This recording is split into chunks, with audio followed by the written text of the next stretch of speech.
नमस्कार।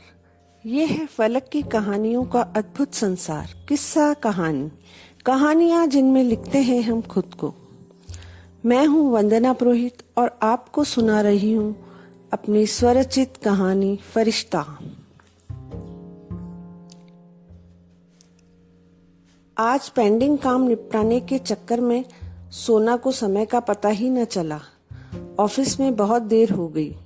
जैसे ही ऑफिस से बाहर निकली, देखा रोड लाइट्स जल चुकी थी। शाम के 7 बज चुके थे। अपने भाई सतीश को फोन लगाया, वो भी नहीं लग रहा था। सुनसान सड़क पर टैक्सी के लिए इंतजार करने लगी। पहली बार नए शहर में उसे घर जाते हुए इतनी देर हुई थी। दिल धक धक कर रहा था। न जाने टैक्सी वाला कैसा हो। मन में कई शंकाओं ने डेरा जमाना शुरू कर दिया था। दोनों हाथों को आपस में बांधे वो अपने आप को बोल्ड शो कर रही थी। तभी मुंह में पान दबाए, सिर पर रुमाल बांधे एक टैक्सी वाला पास आकर रुका। बोला, मैडम कहाँ जाना है? उसका पहनावा व रंग ढंग देख सोना ने उसे मना कर दिया। टैक्सी वाला कुछ दूर जाकर रुक गया। अब सोना फिर दूसरे टैक्सी वाले का इंतजार करने लगी, लेकिन बहुत देर हो गई। उस तरफ कोई टैक्सी वाला न आया।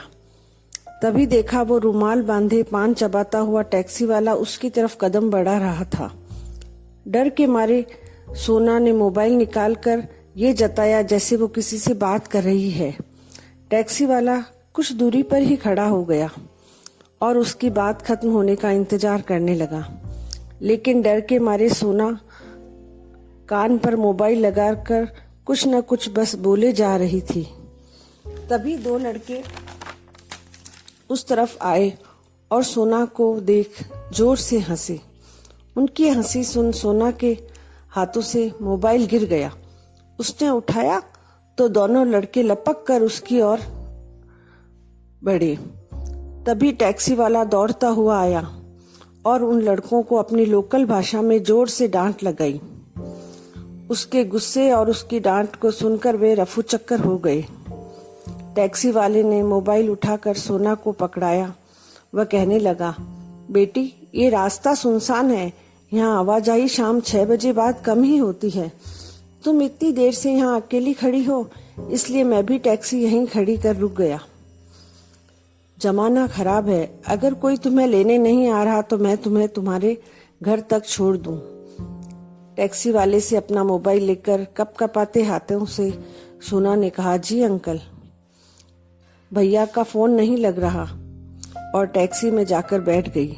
टैक्सी वाले ने उसे पता पूछकर उसके घर तक पहुंचाया और रास्ते भर अपने शहर व वर्तमान माहौल की बातें करते हुए उसे घर पहुंचाया। सोना ने पर्स से रुपए निकालकर 100 रुपए उसे दिए और धन्यवाद दिया। जैसे ही सोना घर के दरवाजे की ओर मुड़ने लगी तो टैक्सी वाले ने उसे रोका और 20 रुपए वापस दिए तो सोना ने कहा, आप रख लीजिए। टैक्सी वाला बोला, बेटा जितना किराया बनता था ले लिया, और हाँ ये मेरा मोबाइल नंबर रख लो। कभी भी टैक्सी की जरूरत पड़े, देर हो जाए तो मुझे टैक्सी के लिए फोन कर देना। कहकर टैक्सी वाले ने अपनी राह ली। सोना दूर तक टैक्सी वाले को जाते हुए देखती रही।